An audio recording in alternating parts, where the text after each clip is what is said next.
President Chin, we're ready to begin. Great, thank you.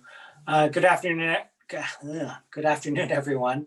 We're going to start our study session today. It's January 30th, 2021, and we're starting our study session at 1 o'clock.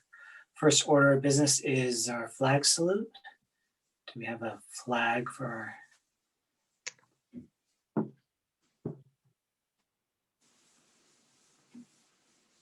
We can always imagine we have a flag. We could. Sorry, Yes. I don't have a flag. It's okay. I'll make sure I have one for the next one. Okay. I was just thinking of where the closest flag is to me, but I don't have one either. So why don't we just turn to where you think there's a flag, you know there's a flag in your neighborhood, and we'll start. I pledge allegiance to the flag of the United States of America and to the republic for which it stands, one nation, under God, indivisible, with liberty and justice for all. Great, thank you. Roll call is next. Trustee Corzo.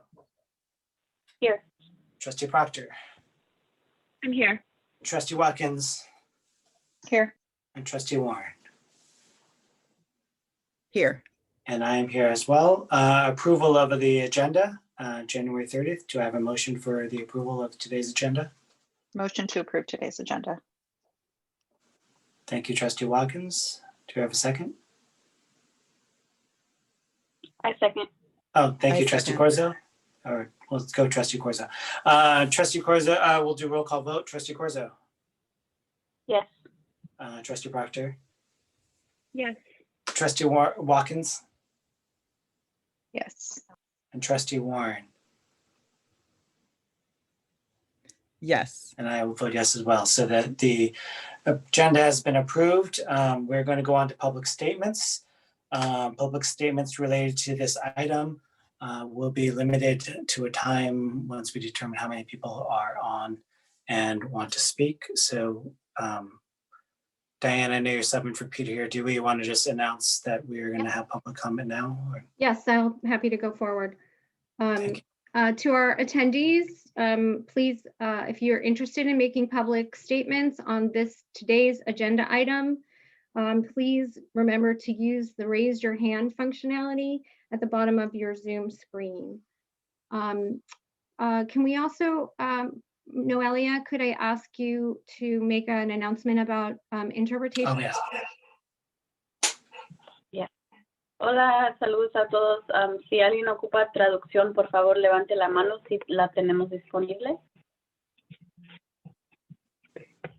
Y pueden empujar el botón del mundo para empujar el botón para la interpretación o la traducción.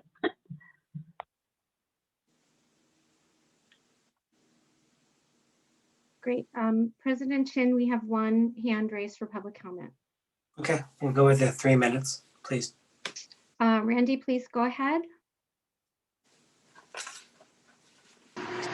Hello, and thank you for the additional time here devoting today to work on equity on behalf of our district. I've taken a look at your agenda and I see a couple of items that may come up that relate to what I want to address. Those relating to measuring the impact of actions through data and fears about equity leadership. Those two concepts are related because when you have data and measurements, you can be held accountable as leaders. But this is how we as a community learn and grow. When you ask for data and those data are not reported back, it looks like you have something to hide. This does not help for optics as leaders. I'm sure you've all seen the news about parents protesting, I think it was yesterday, about the need to return to school. It's not specific to this district, and teachers across the nation share many well-founded concerns. To me, this is a problem that can be aided by data.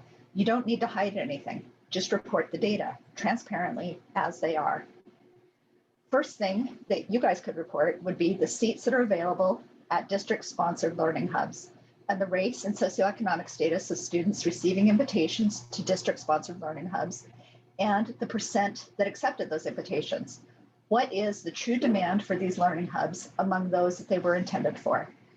And perhaps more importantly, what is the race and SES of students who requested distance learning and who requested hybrid, and not just the final classroom assignment? My ear to the ground hunch of what has trended across the district is that white families have tended to opt for hybrid, while Asian and brown and Black families have tended to opt for distance learning. Having those hard data would provide the opportunity to reflect as to why. One troubling thing that I've heard by the folks pushing for reopening, teachers be damned, is advocacy for Black and brown students who need to be back in school. How can you understand whether this claim is valid? With data, please show us the data. I believe that brown and Black students and their families know what they need right now. Their reality is that due to systems of oppression, their very lives are at higher risk every day, but especially now during this pandemic. They know they need to minimize exposure and risk. On Maslow's hierarchy of needs, they're struggling to get basic and safety needs met. Teachers as well are demanding that their safety needs are met before they return. Those mostly white folks pushing for hybrid are having their basic needs met already and are seeing this through the lens of their kids needing their psychological needs met. After all, the end goal, if we're using Maslow's model, is to get past these barriers and fulfill all of our needs for self-actualization or reaching each learner's full potential. So don't be afraid of data. You might learn something, and the rest of the community might learn something too. Thank you. Thank you, Randy. President Chin, we have no one else for public comment. Okay, thank you. I'm gonna close public comment on this item and turn it over to our next item, which is our board governance workshop, which Nicole, I think you have almost a separate agenda here, right, for us. So I'll just turn it over to Nicole. Thank you. Okay, no problem. Good afternoon, Board of Trustees, Superintendent Rosas. Diane, thank you for your help in this. Tony, thank you for your help in making this happen today. We are on one of our, I think, final study sessions for the year that we had already planned. And so, yes, I always share with you a detailed agenda, which is kind of like my lesson plan. And I'm very flexible knowing that your needs may evolve in that plan. So there are some things we may go deeper into, some things we may not. But the goal today is just to continue to help you stay focused on effective governance with an equity lens. And, you know, I'm really excited because we've gotten to spend lots of time together, got to spend lots of time with your task force, your equity task force. Obviously, we're beginning the work of professional learning for your leaders. We've done the listening sessions. We've had a chance to start to look at data, start to look at action planning, and really start to unpack this work with an intentionality. And I know also, though, that many boards around not just California, but the state are obviously dealing with some real, what I call pressure, challenges, a real reality of, again, two pandemics, right? So this is what's always going to be really hard is there's two pandemics. COVID is obviously in our face, and there's some, you know, obviously some implications for what that looks like in schools. But then you have racism, and racism is that pandemic that's been around for a while. And it's going to take a minute, even after COVID magically disappears.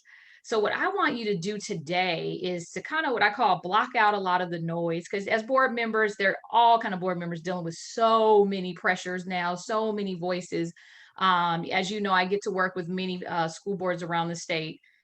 And I want you to just, you know, cherish this few moments we have together, right? We have 2 hours to just continue to go deeper into how do we govern with an equity lens. And so when you are a governance team, sometimes this work can be very, very difficult to the point where it's hard to even see like through the forest, right? And the trees. So I want you to just use this time today as your professional learning, relax, you know, really look at how do we learn together, grow together so that we can continue to move forward in our work, but also recognize that we have to have this equity lens in everything we do. Okay, it's not that extra side item. It's not an extra project. It's not a new initiative. It is the work, right? And so I want to help you try to wrestle with that as a governance team, because again, that looks very different as a team than it looks as the staff implementing the work. It looks different for our students, how it lands for them, for our parents. But today it's just about us as a governance team. So I want you to try to think of it in that way, because with equity work, I don't know about you, but I'm passionate about it, right? It's a lived experience, and sometimes emotionally this work can be really hard. And so what we don't want to do is have our emotions drive our work. We want to be very strategic. We want it to be driven by our core values, and we want it to be driven through a common vision. So that's my goal for you today. And we're going to do that through our long, detailed agenda, but we're actually going to chunk it a little bit here and there, and definitely want to have one big outcome is to revise your equity statement, because I know when we talked last that we saw maybe some wording we may want to adjust.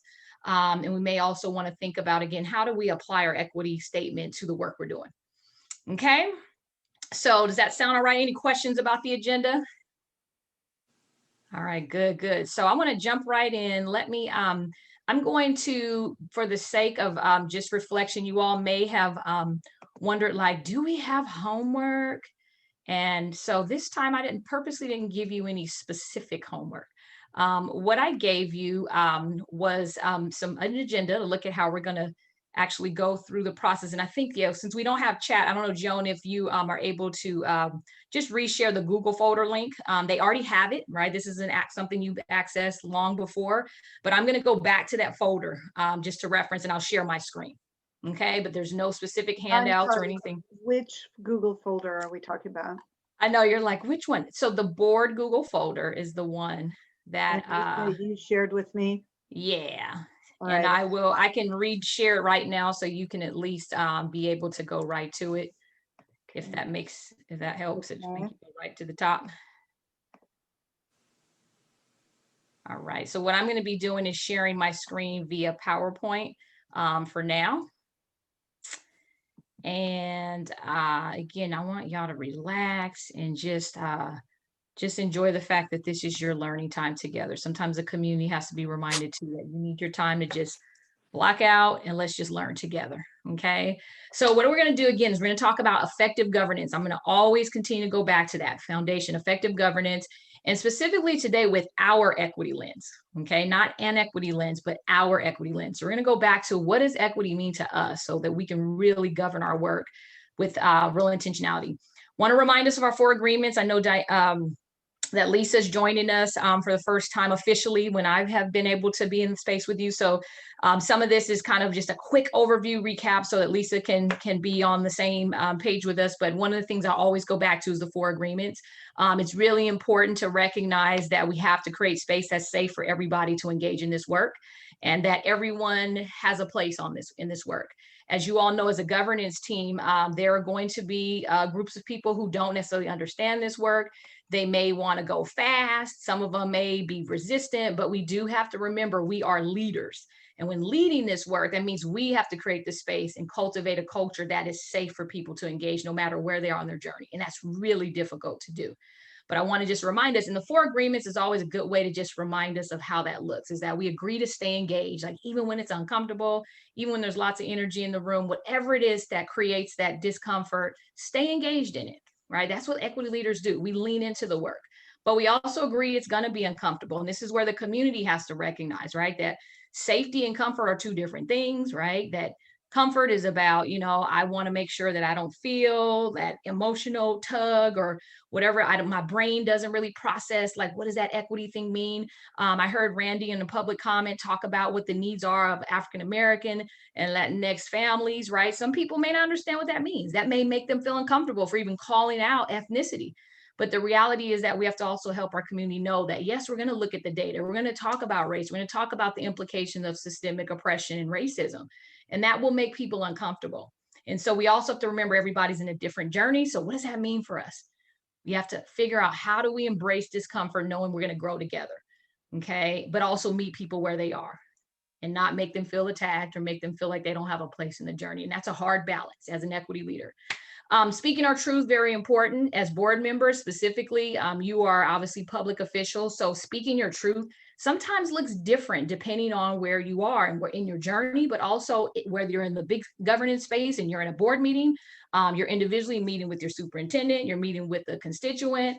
The reality is, speak your truth is very tricky, but it's necessary that we hear multiple perspectives. But also that as a board member, sometimes our truth, like we have to pause and look at, okay, do I speak my truth now? Do I speak it in a way that people can receive it? And even we'll talk a little bit about our role as board members as well, right? And how we speak our truth, where, when, how. Those are all really important as well.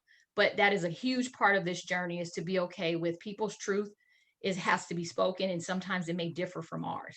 And so that's something to really process. And the last one, as always, this hard work is super challenging and frustrating because there's a lot of non-closure.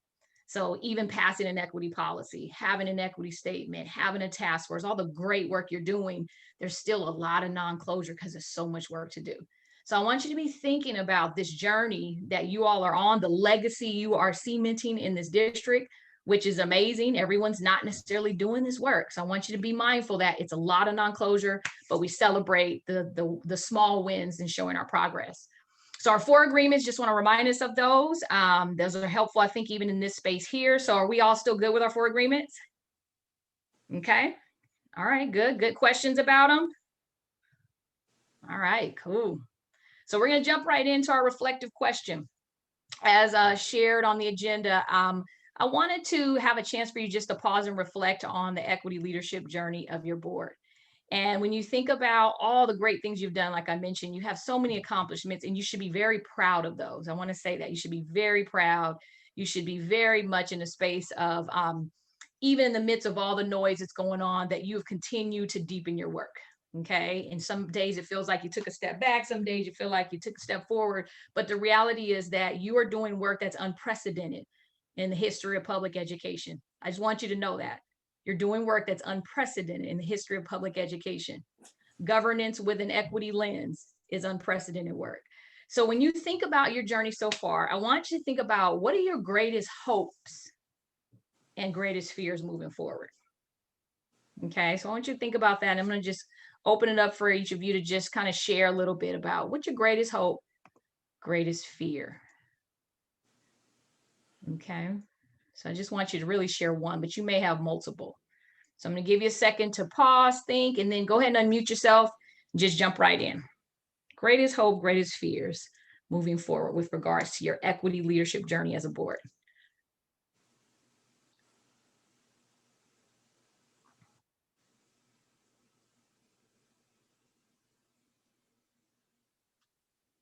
Greatest hopes, greatest fears. Maybe just share one of each. Jump in, Ken. Go ahead. Sorry, we can't see each other, so I'm sorry. So I think you'll have to just call Stop people. sharing, right? Yeah, or just calling people, which is fine. Go jump right in. I know you'll just do that, which is totally fine. I think we all know you. I think my greatest hope right now is that we do have like an immediate impact on somebody's lives, some of our students' lives, like immediately with the decisions that we make, and a positive impact. My biggest fear is that, we're fighting against something that has been historically there for, 200 plus something years, right? Against an institution that is been based on racism. And so how do we overcome that? And my fear is that we can go ahead and we're going to start the discussion, but I'm pretty sure we're not going to end it. Because I fear like, we're fighting such a huge battle. And my biggest fear is that we or our successors lose steam on it and don't prioritize it anymore. Yep. So. Powerful. Yeah. That one comes up a lot. Thank you, Ken. Yeah. Anyone else jump on in?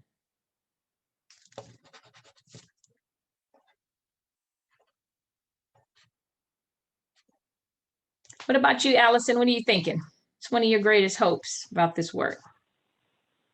Well, I think right now for me, I automatically went to my fears. And so I guess I can start with that. And it's just that there just seems to be so much, and that we, when we're trying to do this work, that we kind of I'm afraid personally that I'll get stuck in the details or the little things and not be able to see the bigger picture. And so my fear is that I need to keep reminding myself to take a step back and look beyond what's just right in front of me. Yeah. And then my hopes would be just to to do what's best for kids and to make an impact and really, you know, just, I don't know, it's hard to put my hopes into words other than I want to do what's right and make a difference. Powerful. Thank you. Lisa, what about you? You want to jump in? Sure. I think my biggest hope is that we become role models for equity, and through our actions, you know, just basically it kind of trickles down. You know, into the schools, into, you know, each child feeling like, okay, school is not a scary place, and yeah, they've got my back. So that would be my hope. I think my fear is the idea of equity becomes misunderstood, and it becomes a term, and the work just becomes not, you know, it's just like it kind of deviates from its original purpose. Yep, absolutely.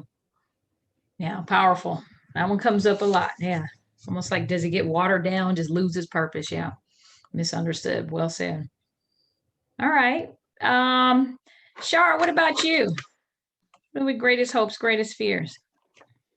I think in terms of hopes, you know, I know that we've already made some really difficult decisions and prioritized equity. And so just continuing to kind of peel away and peel back the layers of the onion and, you know, continuing to tackle the many policies and practices and, you know, all sorts of things that that are already present. And I actually have another one that kind of that came up when Lisa was sharing, just that we and I think we already are seeing it, but that we just continue to see, you know, impacts in classrooms for kids in schools, right? So like thinking about the policy level and then how that and I think that there are a lot of great examples of that at our school sites, but continuing to see that in a more systemic way.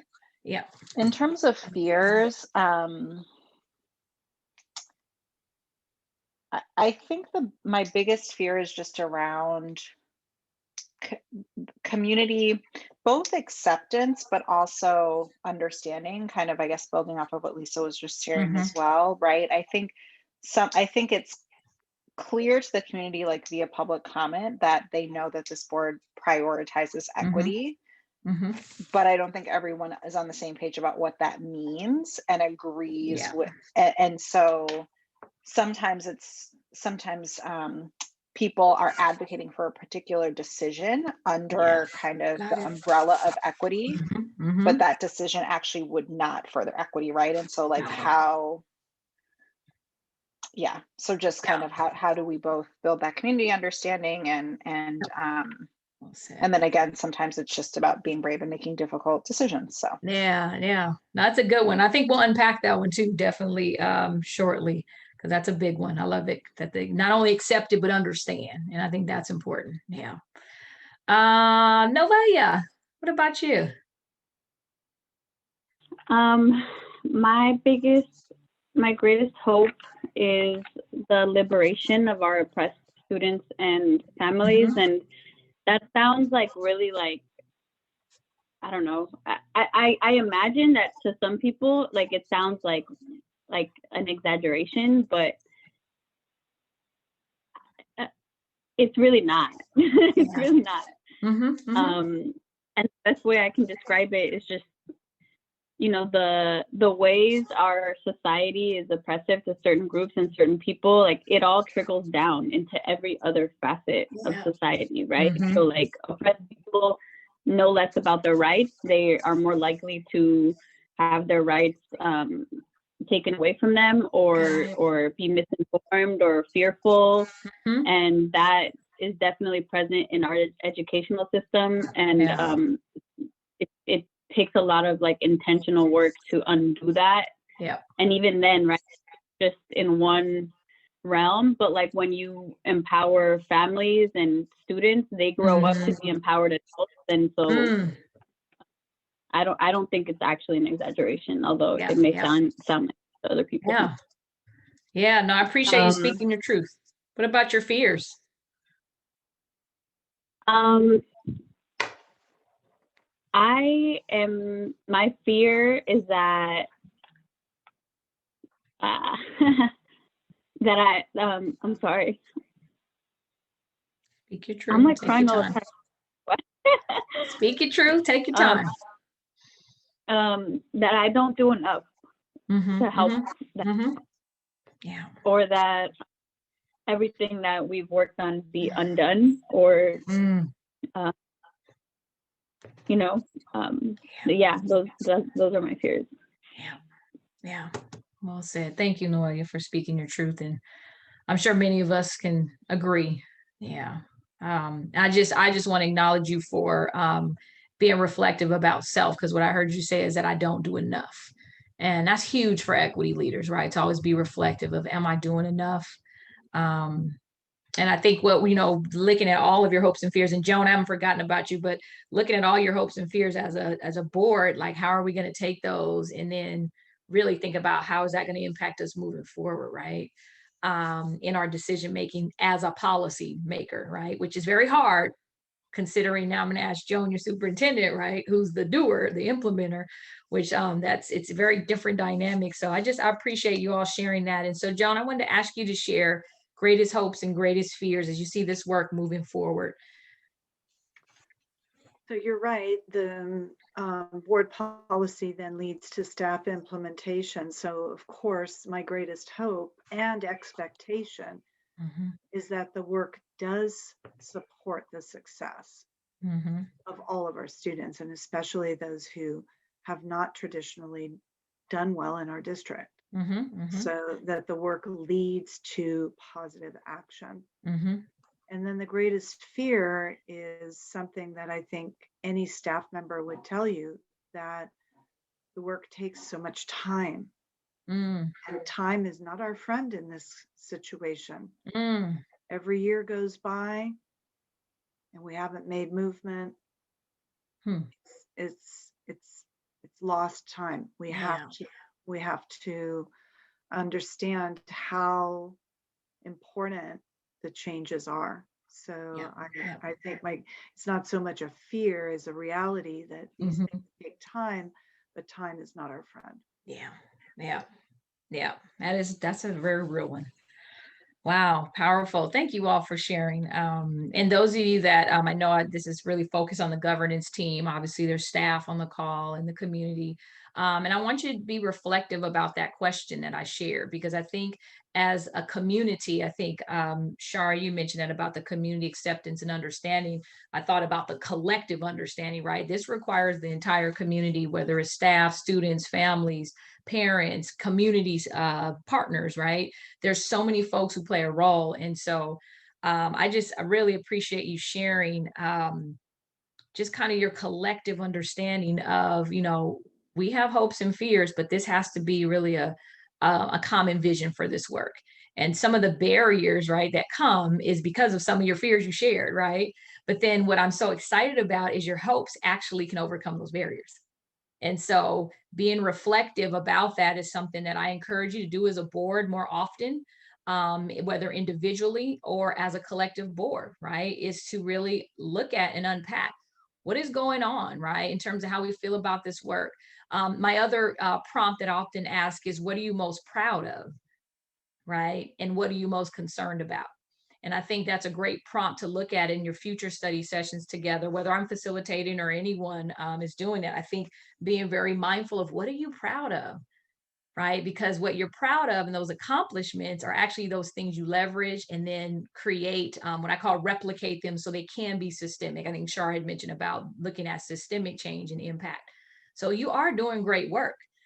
But as Joan said, time, is kind of an enemy, right? Because time goes so fast, and this work also takes a lot of time. So how do you balance that and make sure you can stay focused on your kind of ultimate goal?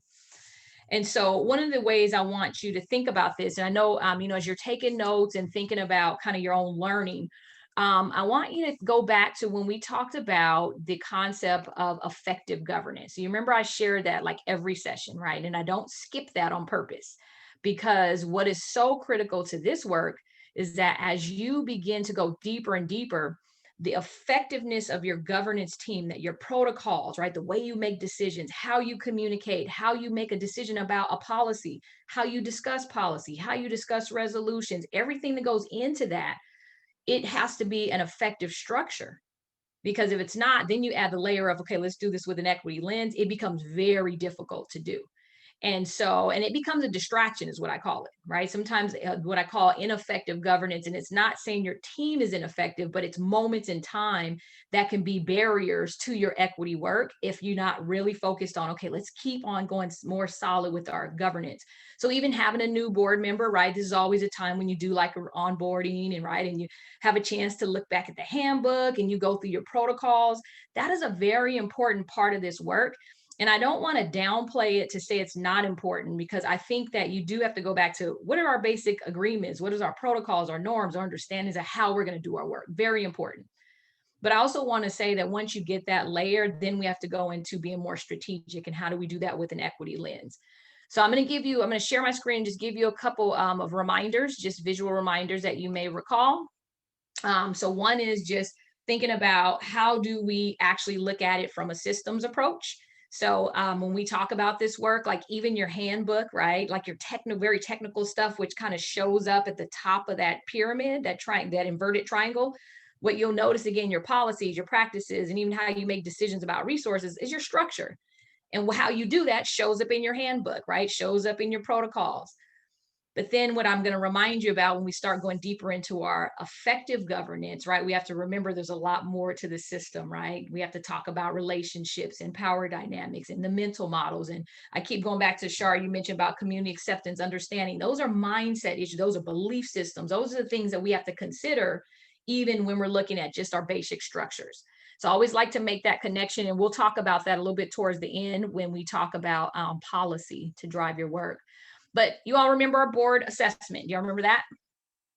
And our board assessment was one that we use. It's based out of the research around 8 characteristics of effective governance.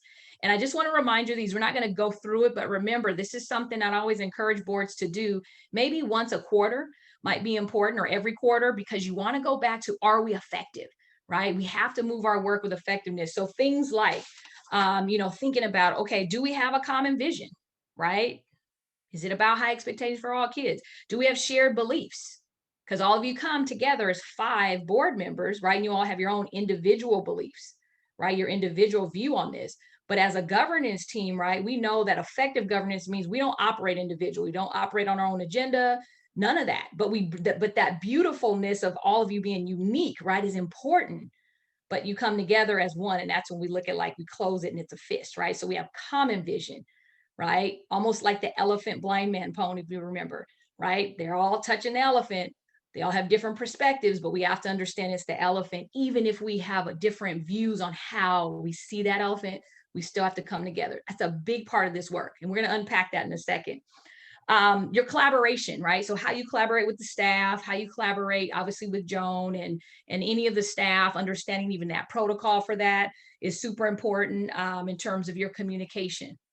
Right. So that's going to be a big piece of this work that you're going to have to continue. And I know we've talked about that. That's one of the things you all want to get better at. The accountability space. So looking at how do we hold ourselves accountable to do this work, and recognize that we have to spend what we call less time on operational stuff, right? All of the getting in the weeds, and more time on the big picture work, which is around policy, right? And looking at student achievement, right? All the technical stuff, whose job is that? Superintendent. That's why you hire a superintendent, right? And that's a hard one for boards, because equity work is different, right? So it gets confusing because we want to really get into the weeds. Reality is, effective boards, they operate a policy. They let superintendent do the operational stuff, right? Data savvy. Again, I'll go back to Randy's comment about data. Very important comment. Obviously, there's a lot to unpack with data. I don't know how many of you are data nerds, right? You love data. Some are more than some are like, I don't want to look at any data. My head starts to hurt just with the word. But the reality is that you do have to be data savvy and you do have to use it to make decisions. Okay. You have to learn to ask the right questions around data. And I'm going to give you a couple of examples in a moment, but also looking at data that's negative, right? So I think Noelia mentioned, like, we have oppressed families, right? Historically.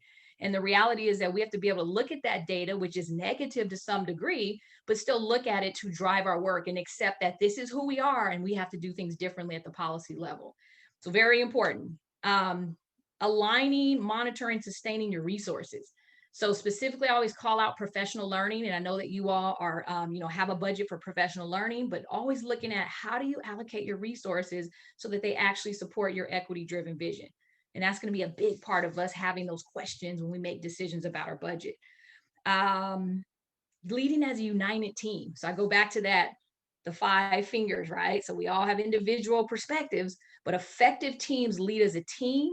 And so even when we disagree, even when we may not vote on a certain initiative, right? We still, in the end, whatever the vote comes out to be, we all are a team when we go behind that, even if we may have not agreed.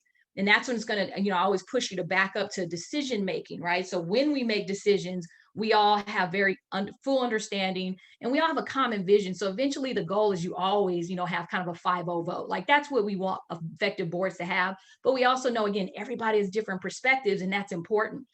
But again, united team is always important as well. Trust, building that is going to be important in terms of your collaboration. And then the last piece is about you taking part in professional learning together. How many of you participate in the CSBA trainings? You've gone through them, like the MIG trainings, and you love going to the conference, right? When they had a conference in person, right? But that professional learning, obviously the study sessions is important. So it's like, yeah, we do learning together, which I think you're just very, very proud that you've engaged so much time in study session work.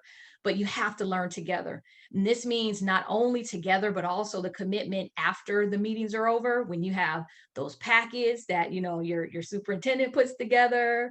I always joke with boards about doing your homework, right? Like you have to stay informed together. So that means when you come to your meetings, you want to make decisions with information. So it's going to require some extra time, especially with equity work, because you're going to have to get more context with this. So learning together is important, but also individually making that commitment. And that's going to be, something in the long run that you'll have to kind of, flesh out together. How do we do that? So again, I'm saying this to say effective governance is important to do this equity work. Okay. So using that board assessment, keep going back to that, maybe once a quarter, and use that time to be self-reflective. Okay. I'm going to open up for a question or comments in a second, but I want to remind you of the other slide. That goes with this particular concept when I talked about the operations. So you remember this slide? So this one is always our reminder, right? It's always our reminder, especially governance teams who want to do equity work. Remember our role as a team. Okay, this is super important. Super important. So what do you notice? Just keep processing. What's the role of the board? Adopt policy. Let me just say it again, adopt policy, right? No implementation, adopt policy, obviously a vision. And then you monitor and evaluate, is that working, right? That's going to be through your questioning. It's going to be through your monitoring of data. Okay, and then notice under the dotted line is where superintendent role comes in, right? So you set the vision, you give direction, but now superintendent and their staff implements, right? Develops a plan, right? Creates some regulations around how to implement this work. And also superintendent and her designees evaluate progress.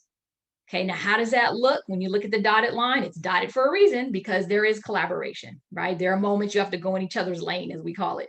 But effective governance teams have a process and understanding for that. And this is always something we have to work at.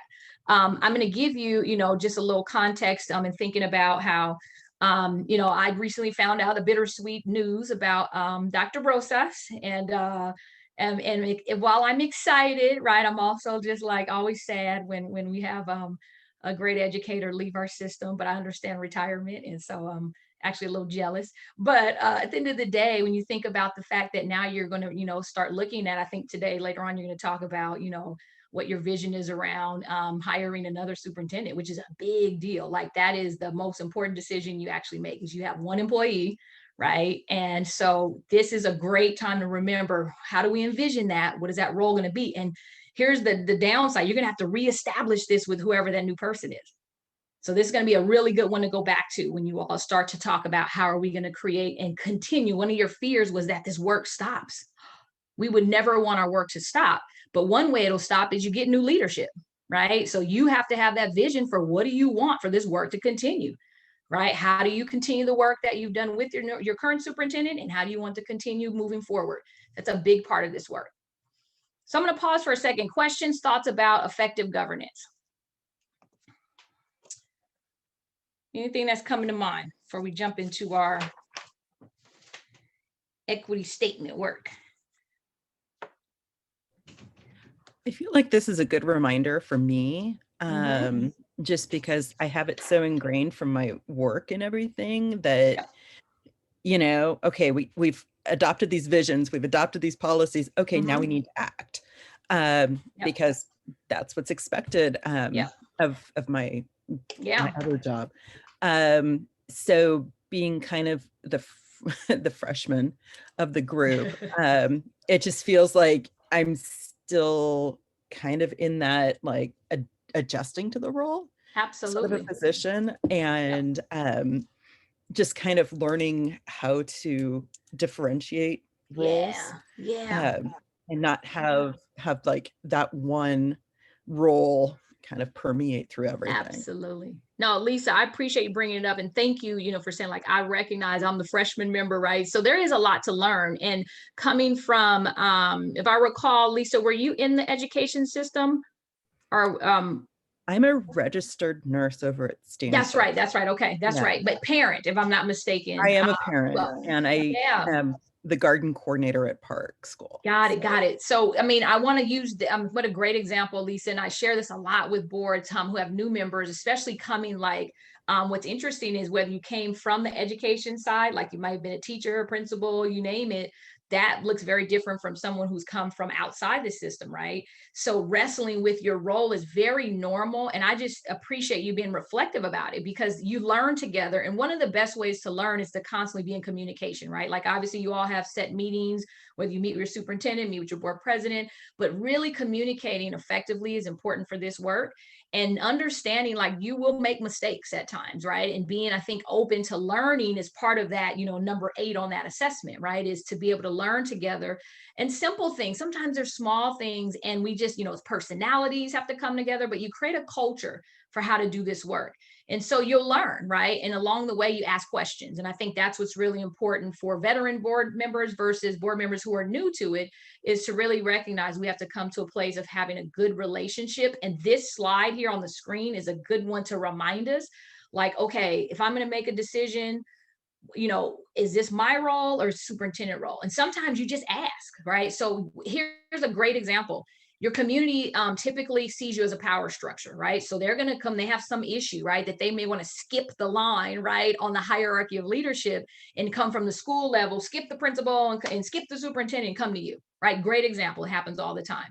You have to learn how to go back to, this is not my role. Let me redirect this back to our superintendent, and then superintendent will address it. That's how, and it's an easy way to look at it.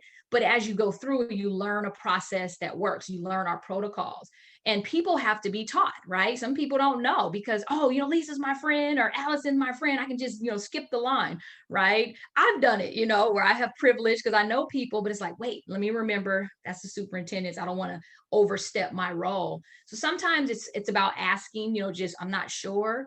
But also, as you all work together on how you communicate your talking points, when you respond to the community, when you don't, those are all things you get to learn. And again, this is where we have kind of a culture of our board, and how deep we go with some of the things we might even say. That's why I always like to say talking points, because what we don't want to do is and this is for all of us, not just you, Lisa, but this is all of us. We all have individual views on our work. So we don't always want to communicate just based on our individual views because we're a board. So we always want to have, what are our common talking points about any topic? And then what's our protocol for responding to our community? Because some of us may differ on how that looks. Some of us may want to fully engage with our community. Some of us are like, I don't really want to respond because my role, I don't have to respond, right? I just listen to public comment, or I listen to a statement made, but I don't necessarily have to respond, or maybe I want to. So that's something you all have to work out together. And that's a process, but you want to make sure with equity driven work that you have that really laid out in your foundation of communication, because that can also become what I call a train wreck if not careful. So at least I kind of went on a bird walk with that, but I just appreciate you sharing, like, you know, that reflection that you have and wanting to get it right. So that's excellent. Excellent, excellent. Sorry, I got sidetracked. Just as a note, I am going to turn my camera off for a Yeah, little yeah. bit. So I'm still here, but yeah, just letting everyone know. Yeah, go be mommy. And so one other slide that I shared is, you know, this is a slide from the last time. You may remember Joan took a moment to share kind of her staff priority matrix, because there's a lot of initiatives and things that you're working on as a district. So one of the things that's important, again, is just to recognize not only our role, but also to understand what the staff does so that you can figure out where you fit in all of this, right? But always a rule of thumb is just go back to your superintendent and ask, right? If you're not sure, just ask. And then that's where she can give you that direction on here's what we're doing.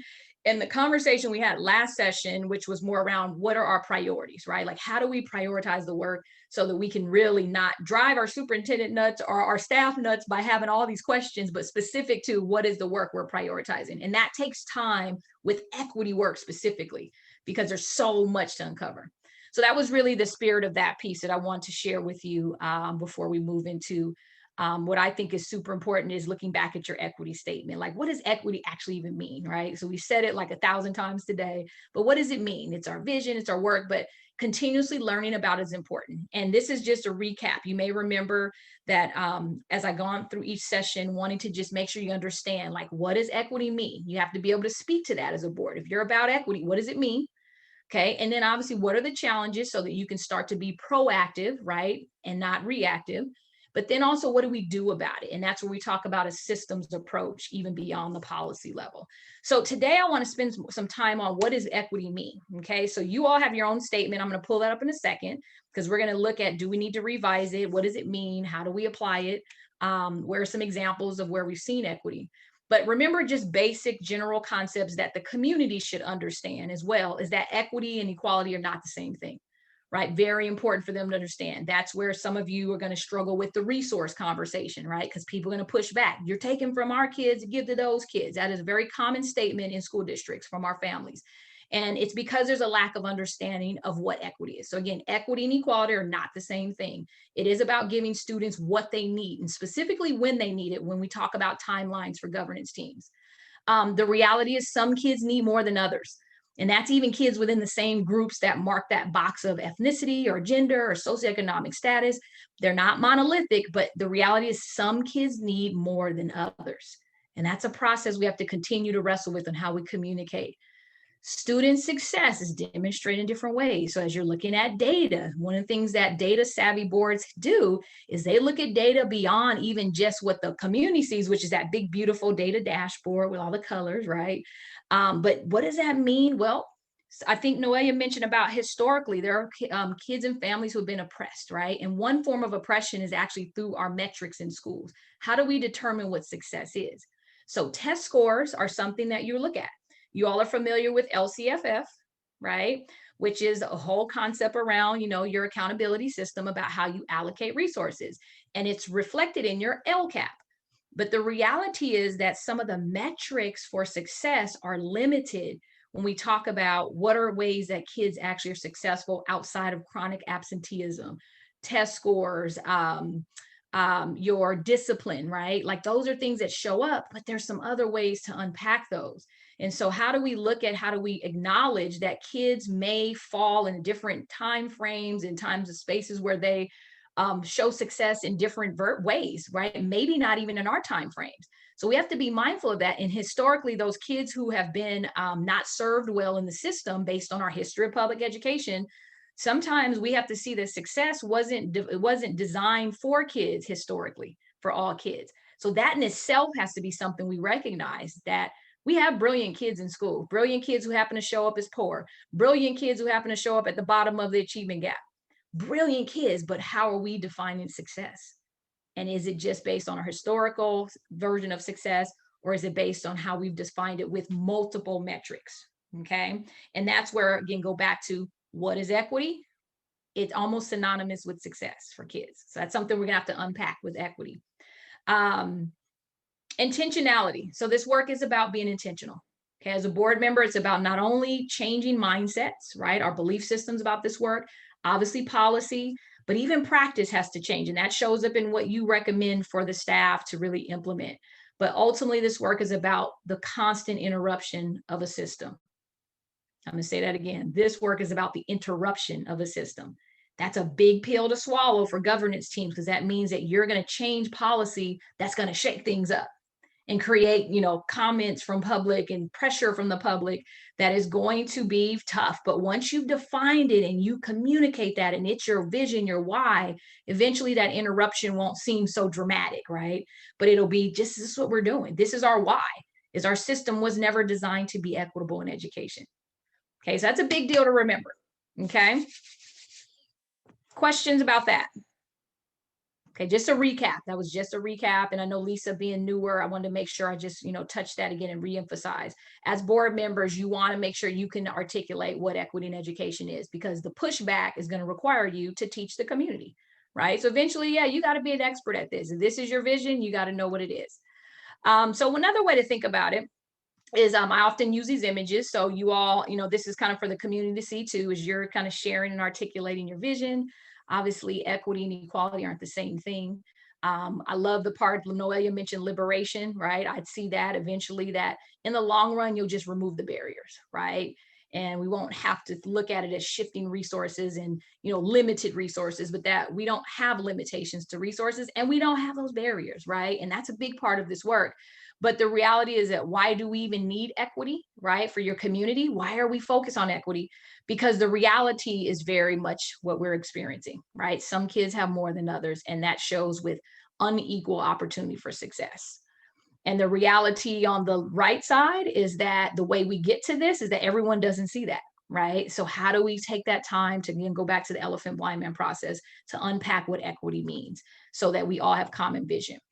So what I want to do is I'm going to share a quick video, and it's an example, because what I want to do in your time with reviewing your equity statement is I want you to have a little context for what you're going to do in revising your statement, if at all. And I want to make sure you have some things to think about as you think of our statement that you adopted through the National Equity Project. Great statement. Lots of boards, by the way, are adopting that one. But we want you to own it. We want it to be yours. We want you to feel like this is what we see as equity. Okay, so before we do that, I'm going to share a video actually from a gentleman by the name of Dr. Pedro Noguera, who you happen to have hired to support you with your, I believe, North Central plan to open up, right? And so I admire him as a mentor, look up to him, as well as many others in the field. But what I'm going to do is just share a perspective that I think is going to help you with your process of evolving your equity statement. And then when you see Dr. Pedro, you can say, yeah, you already told us that, because Nicole showed us the video. All right, so I'm going to share now and then be taking a few notes about how you may want to think about what equity means. Okay, it's about 6 minutes.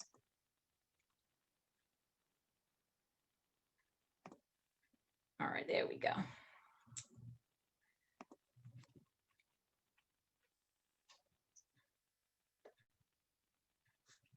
In the context of education, the term is that too low? Has come to mean the need to a little too low. Yeah, give me 1 second. I'm going to pause it. Let me stop sharing. I think what somehow that setting it's embedded in the slide. So let me just fix the volume in the slide. Give me 1 second. That's the easiest way for me to do it.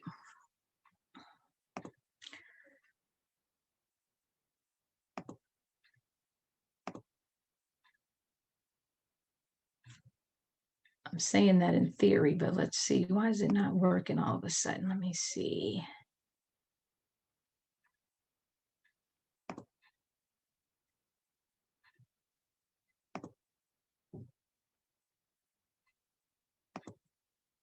Right, Dr. Pedro, why are you so low, my friend? Here we go.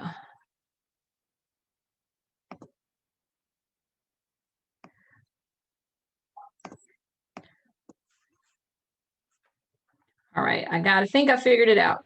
Sorry about that. There's some setting that I always seem to mess up when I'm getting ready to do that video. So here we go. Share the sound. All right, Dr. Pedro.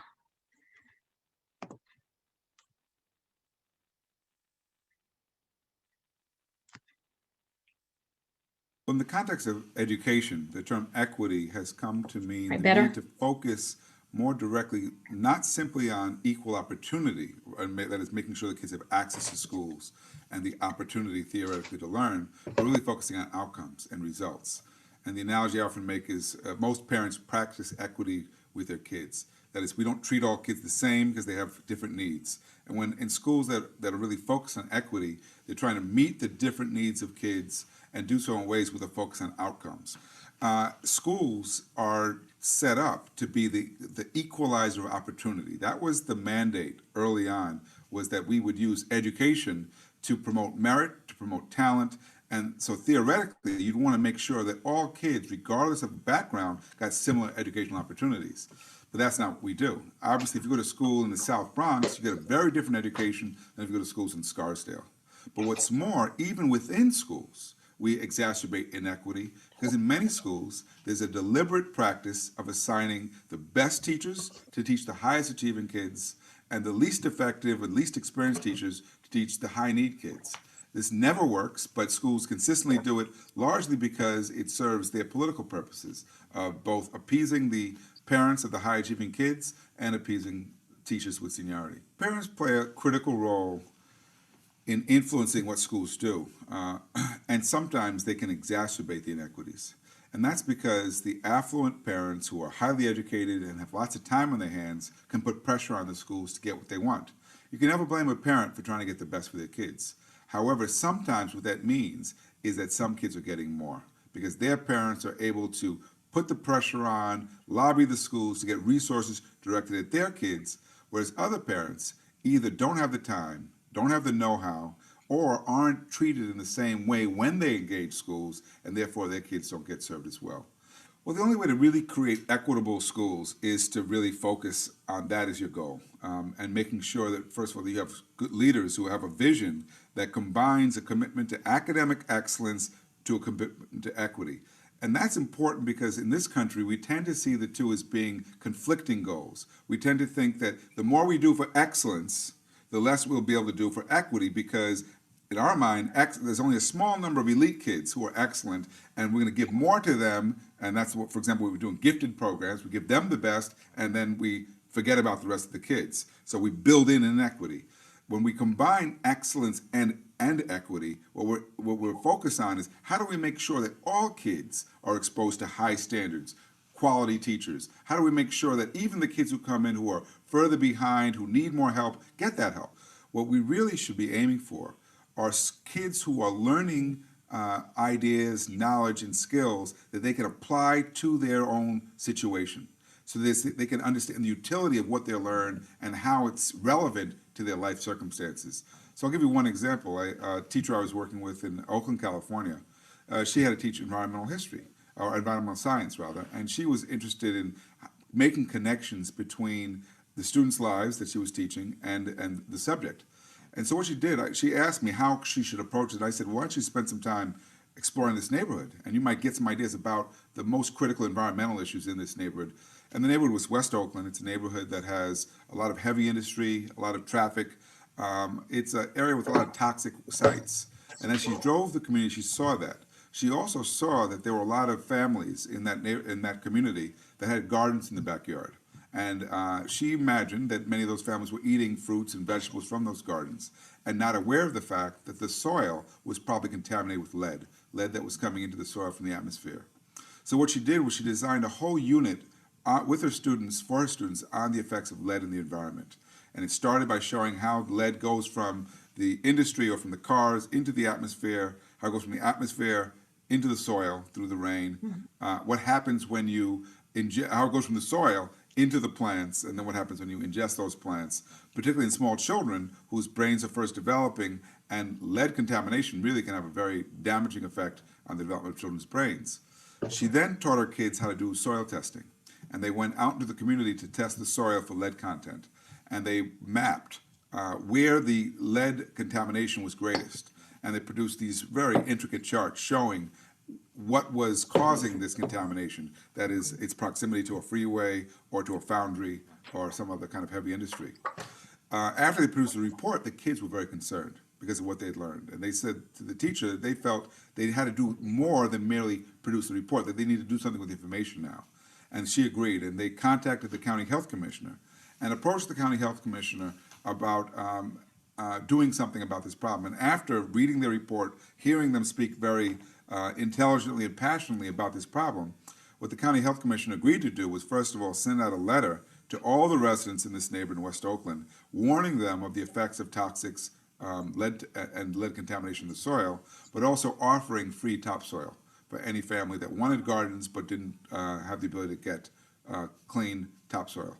And I often point that as an example because my bet is that those kids will know about the effects of lead in the environment forever. And that's because they were able to see how what they were learning could be used in a way that could really improve their lives and their community.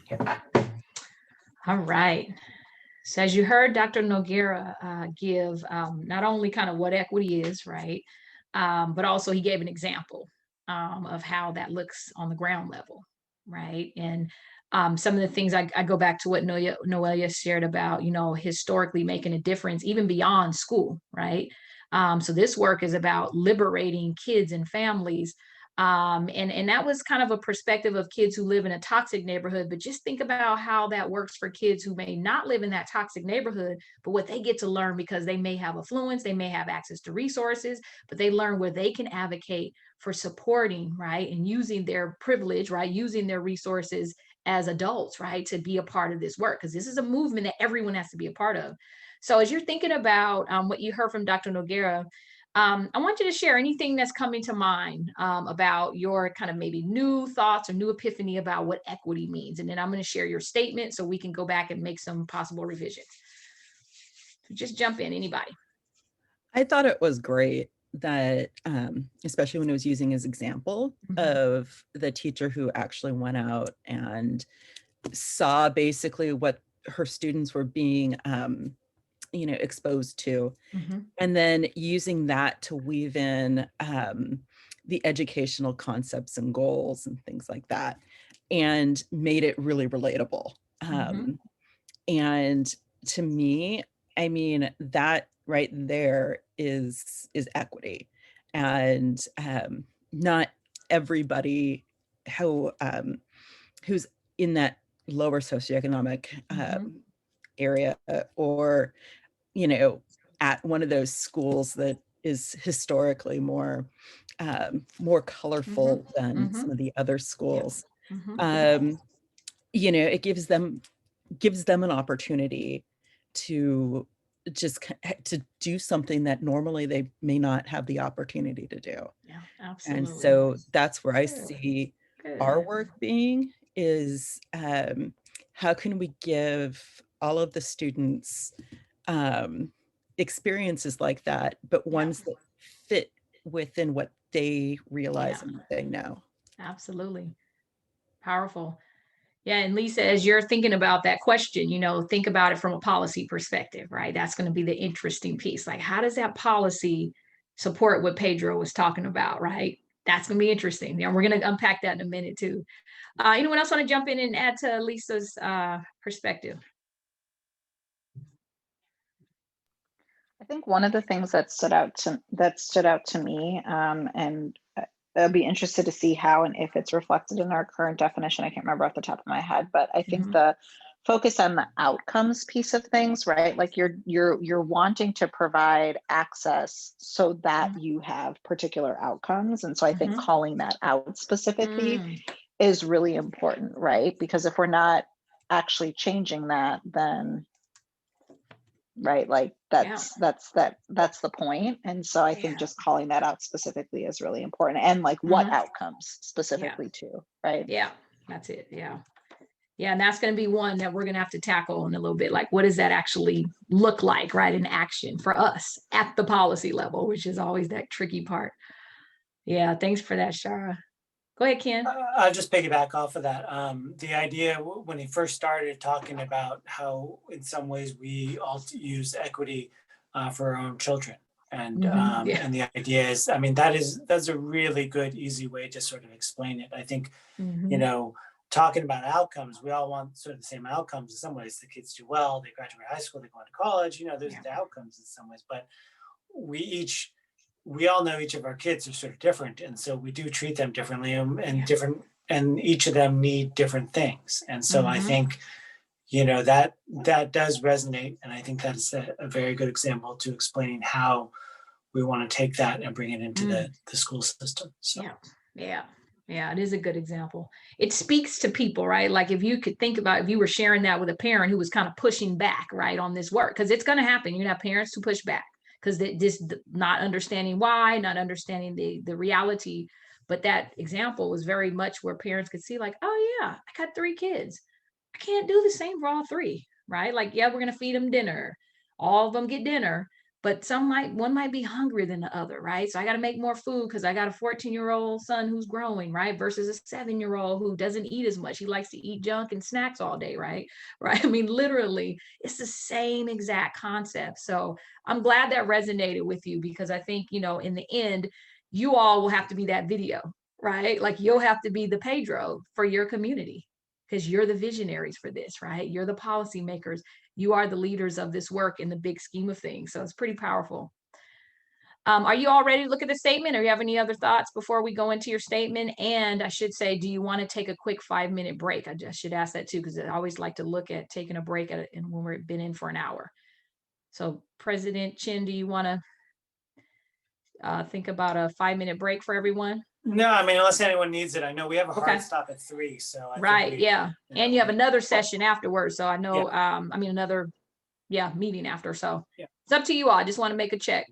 You all good? Is anybody okay? Looks like Trustee I don't need a break. I don't need a break, but I was just gonna add like one thing to the question or just like what stood out to me.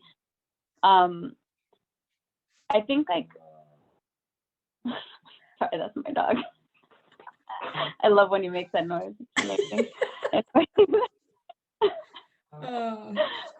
He's just like he's just sleeping right here, like very happy.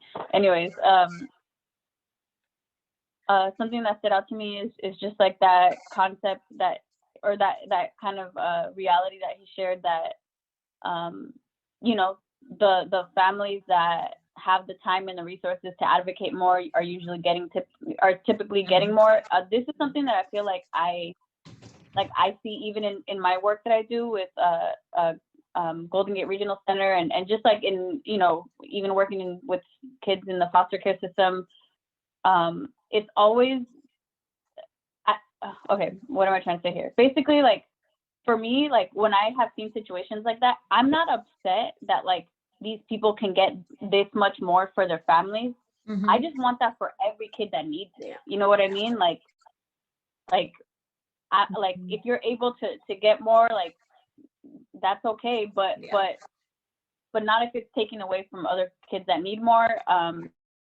Or just like, you know, in my work, it's like, okay, like this person has these needs. This person has all those exact same needs. How is it that us knowing that we're not just automatically giving that to them, but like, oh, we're not going to give it to them if they don't ask for it. Right. You know what I mean? Like, it's just so that is what like the systemic and the policy has so much potential to like to take away those barriers or to make really big impacts. And also I also wanted to say that like when you're like in a system that's like already built to support one group of students more than the other, like when you say anything that's different than that, it's like you're saying like, oh, I don't care about your kids, but it's like nobody's been caring about these kids for the longest, and that seems to be okay with it. If I say that I care about the kids, now I'm the bad one. Right. You know what I mean? Yeah. Or no, it's powerful. Like, let's say you're from the group that's like typically has like more privilege, more affluence, etc. Like I just imagine, right? Like that must be really hard to do too. To say like, actually, like I'm gonna step over here and I'm gonna put my focus over here, and then I just imagine like, you know, I do understand like that that pressure, or that, you know, doing something different is also frustrating, also challenging, also really difficult. So yeah. Sorry. No, I appreciate it. I mean, Noelle, you're onto something. And I think this is the burden you'll have as a board, right? Is to how do you communicate what equity is? And then for those that don't understand, and it's not even just like I use the parent analogy, because you have some parents that will say, wait, well, that's not fair. You're taking from mine to give to those. And so there's this perception as like you're something being taken away. But it's the same thing when we talk about the mental models and the implicit bias that you know exists, where the blind spots of just this is always how it's been. And we don't know anything different. So to change that, right, is actually people think that's wrong, but that lack of understanding of historical inequities, right? And that's where, as a board, I think you have to think about what are your talking points to help people understand why you're doing this work. And so you all remember when I would share that video, the unequal opportunity race. So Noelle, as you were talking, I was thinking about that video is a really great visual, right? About, you know, they're all at the starting line, right? And unfortunately, there are groups of kids that didn't get to start at the same time. And that's a historical phenomenon. That's not just, in 2021. And that's where we have to help people understand the historical inequities. And I'm going to go back to Randy's comment, is that the data can show that, right? There's some historical trends in data. And sometimes you have to pull out the historical trends. That's why I always use the history of public education timeline to give context of when I mentioned that student success is demonstrated in different ways. Remember, success in education has been based on testing, and testing is rooted in eugenicist research. So if we don't have that history and people don't understand that, they'll think you're just making this up, right? They'll think like, oh, you're just being emotional, or you're in the moment because, you know, remember, Mr. George Floyd was murdered, and you saw a lot of organizations really kind of go into this work a lot more deeply, but you still have people who've never had a chance to engage until just literally a couple of weeks ago, when you saw what happened at the Capitol, right? And that was a moment in time where people got to see, like, visually certain things that have been rooted in inequities, right? We just didn't know. And that's not to say anyone's right or wrong. It's just to say people need to be made aware of the inequities. And then that will also support your work moving forward. So Noelle, you mentioned, I think it was Shara mentioned, I'm not sure, you know, exactly where it showed up in our statement. So I'm going to show you your statement. And let's see, let me get Dr. Pedro off of here. Okay, Dr. Pedro, no, we're not going to do it again. No, we're not going to do it again, Dr. Pedro. Okay, there we go. So here's your statement. So I'm going to give you a chance to just process. You heard Dr. Pedro's version. You heard me give some context. We've been talking about equity for a while. So take a look and then notice I actually put in where there may be some revisions, and this is more technical stuff, but take a look at your current statement, which is in black, okay? And then the red where you may want to make some just basic changes, but take a look.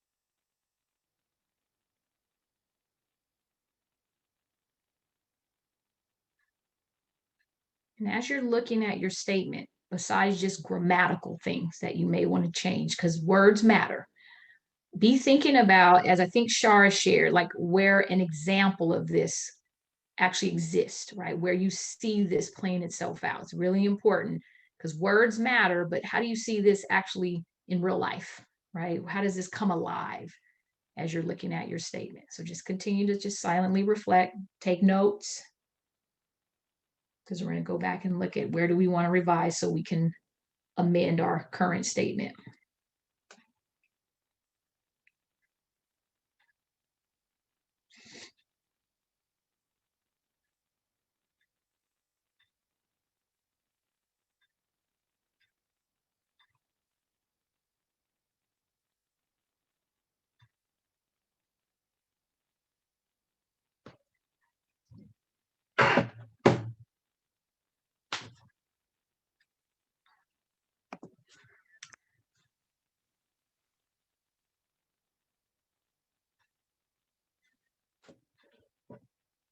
All right, we'll give you about another minute because I really want you all to process so that we can be able to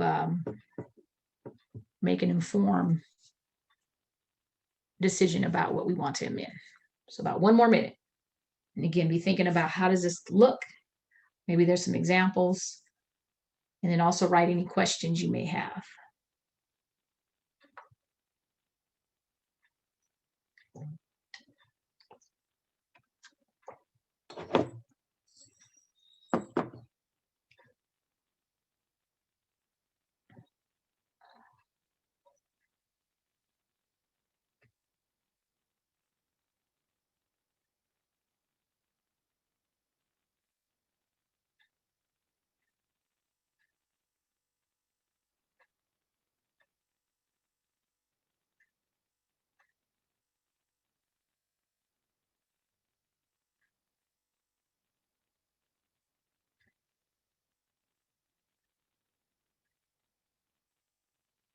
All right. So as we think about our statement, I'm going to just pause, and I'm going to leave the screen up so that you all can keep looking at it. But I've opened up so I can see you all in terms of if you want to jump in. So what's resonating with you about your statement with regards to what equity means? It's resonating with you. It's kind of very general.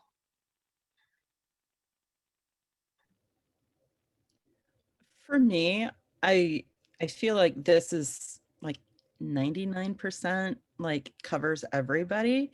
Or at least, you know, in terms of equality or equity groups. And this is just a question, just, you know, in terms of, you know, like the rest of the work as focused with this. What about special education? I mean, how does that fit into this? Because good question. I feel like when we're in equally high outcomes for participants, they feel like they're left out. Yeah. And they're part of the group as well. Got it.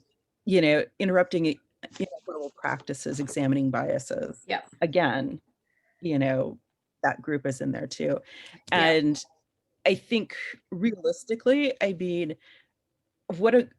it just seems like we're missing that opportunity. Because that crosses, you know, the whole rainbow of races. Yeah. So I was just wondering. Good like, question. What's Great that? question. Yep. It actually is my question too, Lisa. I often ask people when they create a statement, I'll say for who? Who is this apply to? So remember, one concept is to understand that equity and equality are not the same thing, right? Equity is about giving kids what they need.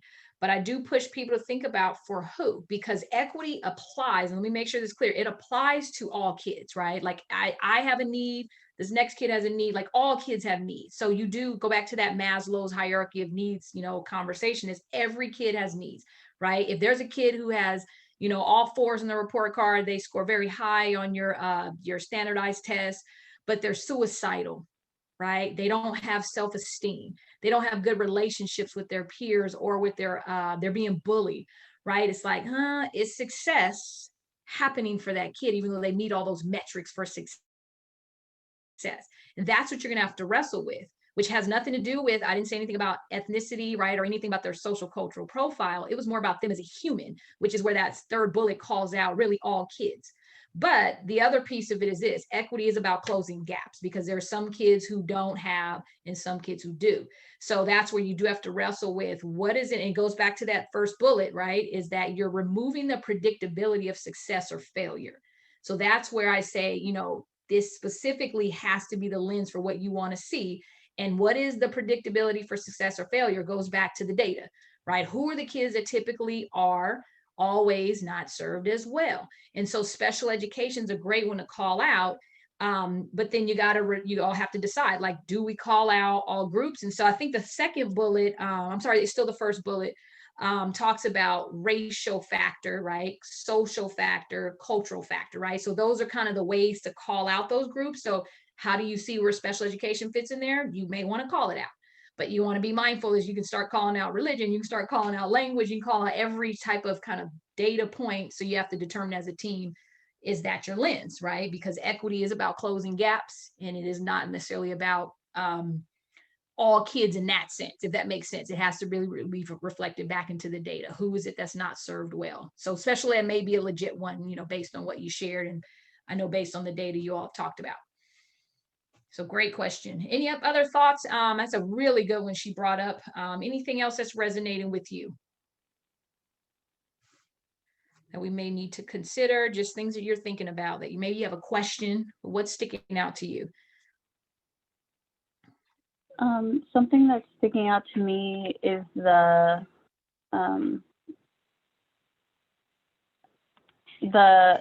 interrupting inequitable practices versus like eliminating them. Like I think those are different things, because you can disrupt temporarily, right, and then you go back to the way that they were.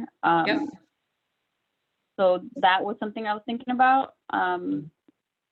Because, for example, right, like with the BLM movement, there's a lot of I've Shara said it many times, right? Like it's not about showing up to the march or the protest. It's about like doing the work in the day to day that like that is not so like obvious. And also like examining biases. Like people can examine their bias and go about their day, right? But it's the, I don't know, like maybe also eliminating or transforming. I don't know. I know we're not supposed to like wordsmith, but like those like certain words do hold like words hold different meanings. Good point. Well, and Noya, think about that one, particularly examining biases, right? If I asked you, what does that look like in action, and how do we know that you've examined biases, right? Versus what you're saying is eliminating biases, right? Like that's a data point. And how do you do that? Well, that's harder to measure. It's probably the hardest thing to measure is people's mindsets, but there are metrics for that, right? So that's a good one to think about. And it's not even a wordsmith issue. It's more of a meaning, right? Like, is it examining or is it eliminating, right? And that's something to think about. But again, remember the 3 bullets kind of talk more about what this looks like in action, right? Your first statement at the top is more about what it is, right? Which should have a data point you can measure too. But the 3 bullet points are more about what it looks like. So I think that's something you all have to think about, right? It's kind of more calling out action. So, but I like what you said. It makes sense. And as a board, the other piece is the word policy, which I'd forgotten to put in red as something maybe to consider is interrupting inequitable practices. But do we also want to mention policy? Because that is something that perpetuates oppression, right? Is policies that exist, right? Other thoughts?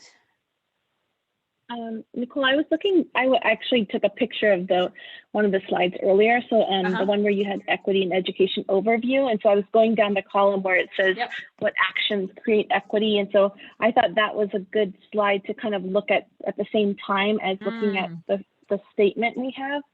And so maybe part of what Noelia was talking about also might include like the shifting mental models, like eliminating the biases, but also helping shift and also like engaging with building relationships with stakeholders. So this is kind of more about getting the community buy-in as well.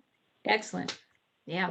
No, I love it. I love it, Allison. I actually was going to ask you all that, so you like beat me to it. But literally, as you look at your picture, and literally, as you think about that statement, that's it, right? Like, how do you see yourself addressing the system? And you saw it, like, we're calling out.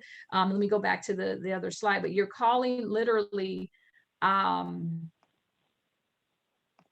There we go. You're calling out like mindsets, right? You're calling out power dynamics, right? You're calling out relationships. So it is important to see that connection. Like, is our definition, if we realize equity in San Mateo, Foster City, is it going to impact what our greatest hopes are, right? Is to transform a system.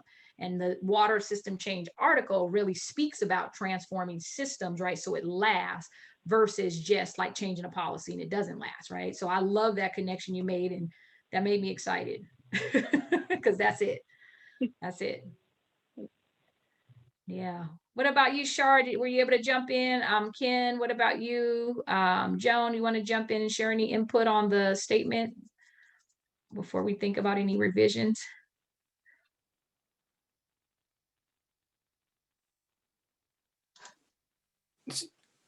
So I'll jump in. I like the additions of the red. because I do think that, you know, we did go gender-based, I think, when we were originally the he or she. So I think the they and their works. Yeah. Yeah. I was sort of stuck. And then on the bullet points, I started going through in my mind, you know, as you were talking about how we're doing that. And I have examples of how we're doing that in my head. But when Allison was talking and Noelia, I started focusing on the word social. And so, and I started thinking about, because we always talk about social emotional learning, and I'm stuck in, so you caught me in some, this is just mid thought, is whether or not social is too, shouldn't say social emotional, you know, potential, or is it really social? Because, and I don't know where you just caught me in that moment, because I can see where social thinks like, hey, you're just getting along with everybody else. But really a lot of it is sort of like that emotional mindset. And so I don't know. And that's honestly where you caught me at. So it's good. It's good. I placed it in there. I'm going to reshare this slide. I don't know if it shows up the changes I'm making. I have two screens going. Yeah, well, I'll refresh this in a second. But no, I think it's great. I didn't give context to the academic versus social, right? Because social, it's really speaking more about, you all are calling out the whole child, right? So it's not just about academic success, but social. And I think emotional is fine, right? Because it goes back to Maslow's hierarchy of needs, right? Is social has a lot of different components to it. I've used social cultural as a word, right? Social emotional is fine as well, but it all is going to go back to, what are you going to measure? Right. So I think if social emotional is the core value you have, I think it's absolutely fine.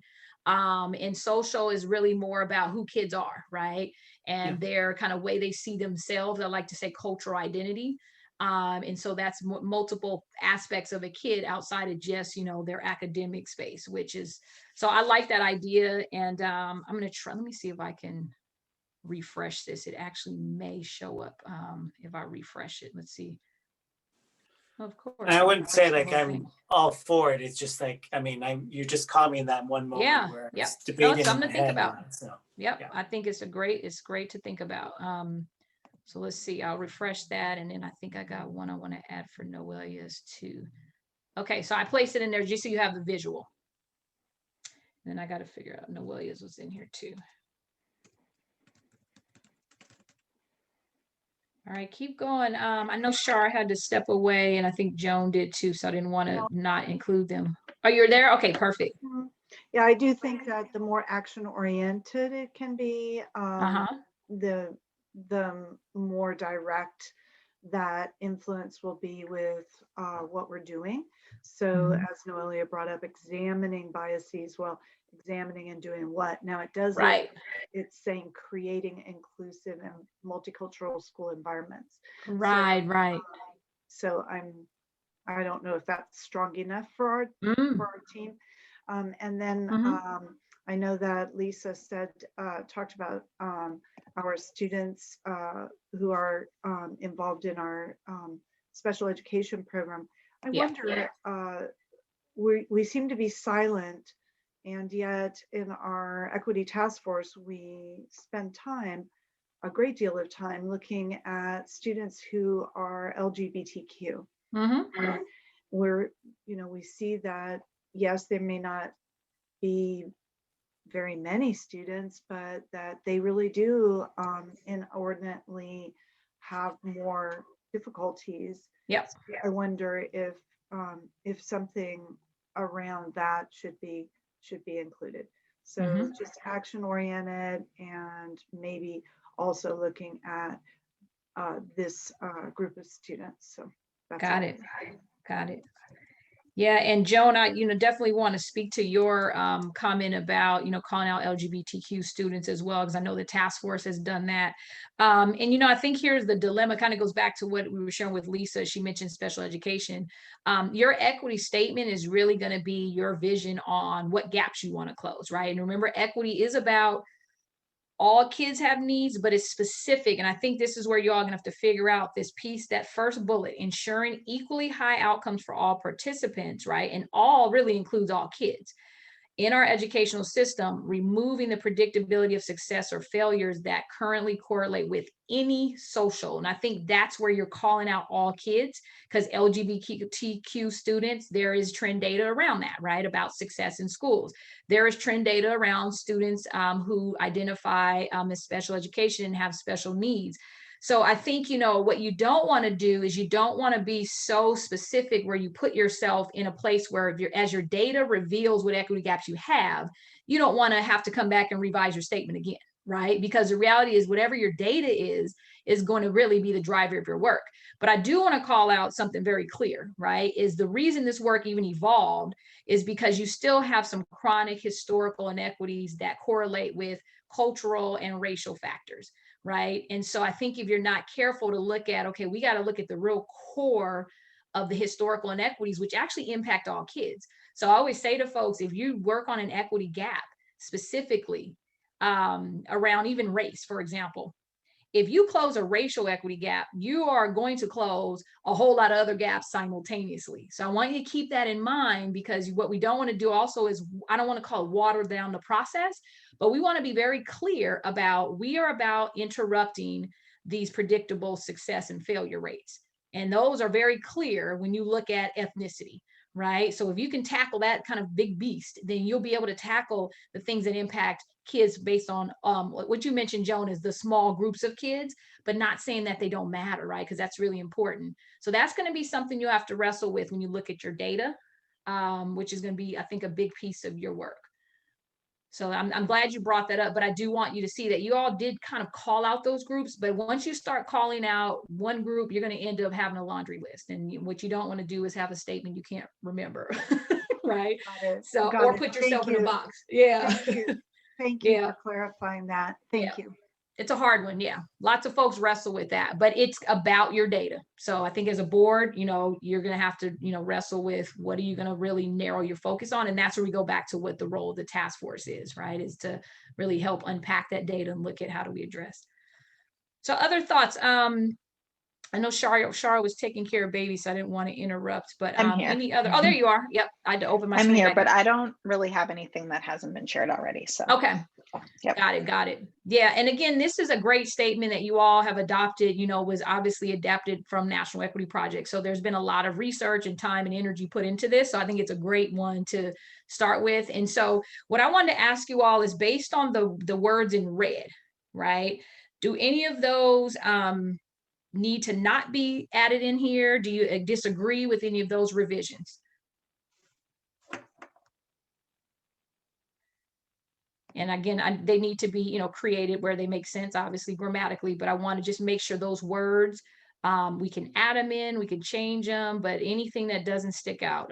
Ken mentioned emotional, social, emotional, which you can measure those things. I added the comment, the concept of racial, because I think that in itself is kind of the essence of success and failure when you talk about inequities in school. The word policies, I added in just based on the board kind of perspective as you operate the policy level. And then I think Noelia mentioned not only examining, but eliminating biases. And then Joan mentioned the measurable, right? Which I think that's a kind of another step to this, but absolutely, are these measurable? Can you see these being actionable steps that you can measure correlating with data? So how are you all feeling about it now? And then what I'll do is I'll make one more revision where you can see none of the messiness. I'll make a clean version for you so you can visually see it. Anyone object to any of the changes? The only thing that I think of is just the second bullet.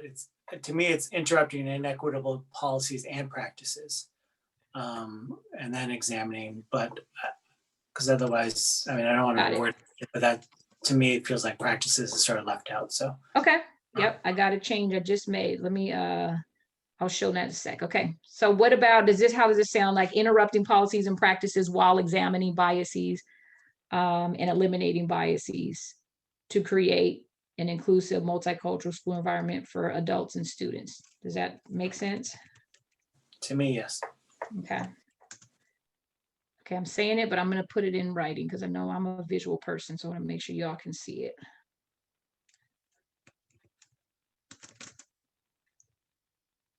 Any other objections or additions before I share the screen? Again, reshare it.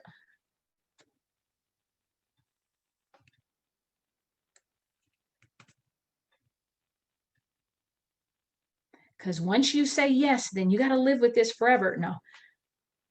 But we don't want you to keep revising and revising, right? We want you, but this is great. By the way, remember input was given by your equity task force as well. So they've looked at this too. So I just wanted to say that because that may be helpful with remembering you're not doing this in a vacuum, right? But this also is a statement you're going to have to ask your community for more input, not necessarily for revision, but more about how they see it. So you can help them better understand and come to a better understanding and also an acceptance, as I think Shara mentioned, which is powerful. All right, so I'm going to go ahead, jump in while I reshare the screen. You know, if we're talking about making this actionable and we're referring to this by, you know, how we're going to see how we're doing with this by looking at data, I feel almost like we should put that in as part of the statement, just so we don't forget, or, you know, going forward, the next board doesn't forget that, oh yes, this is how we're measuring our process. Yep. So I don't know if we want to include that in the top where it says educational equity means that our children are, each child receives what they need to develop their personal, academic, or social emotional potential as measured through collected data. I'm going to say, how about multiple data metrics? How about that? Perfect. And here's why I say it, because there's going to be more than one way to collect, right, how this looks. So you definitely, again, don't want to put yourself in a box on that either. Let's see, did I figure this out right? Okay, I think I figured this out. All right, so let me re-share the screen so you can see it collectively.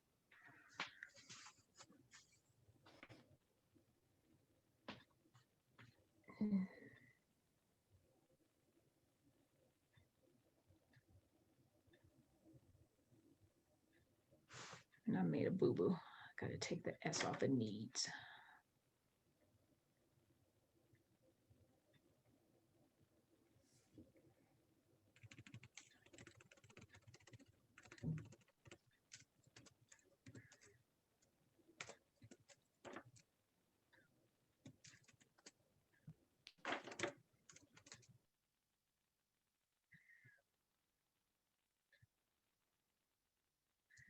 So President Chin, what I do just want to do is a point of clarification. I believe if I read your agenda item correctly, this was one where you were going to actually make a motion and vote to approve. Is that correct? And amend today?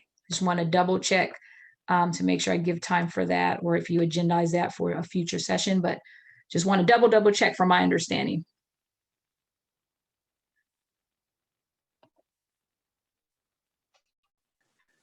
Thank you for that clarification, and I am also double checking because. Okay. Yeah, before I have you go through that process, or encourage you to go through that process, I should say, I want to make sure. I think the way I read your agenda was it was one to make a motion on, but I want to make sure. No, it wasn't. It's not called for a vote. So. Okay. All right. Perfect. And so saying that to say, I want to make sure that I didn't not give you enough time for that. What I want to do is encourage you all to look at, this is your new draft.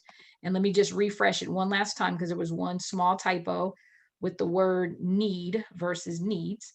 So let me just make sure that's clear. And what I would encourage you all to do, oh, go ahead, jump in. Sorry, I was just going to say, like, what do folks think about, like, the interrupting versus eliminating or transforming, like just like a different word instead of interrupting? I don't know if you all had, I mean, the only other word that typically people use is disrupting. So it's really a matter of, you know, what matters the most to you, but you decide.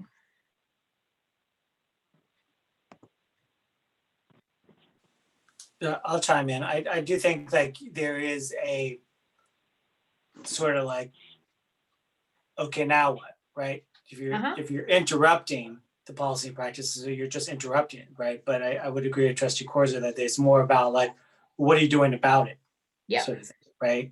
It's one thing, and I kind of go back to like, I know when Trustee Corzo and I were on the Sanctuary Task Force last year around this time, we took a deeper dive into the policies, and we went into it to actually look for bias and everything else, and we were in the process of or sort of changing things, or at least removing things. Yeah. But it's like, it's one thing to sort of interrupt it and identify it, but it's another thing to actually take the next step to do something about Got it. it. So Got it.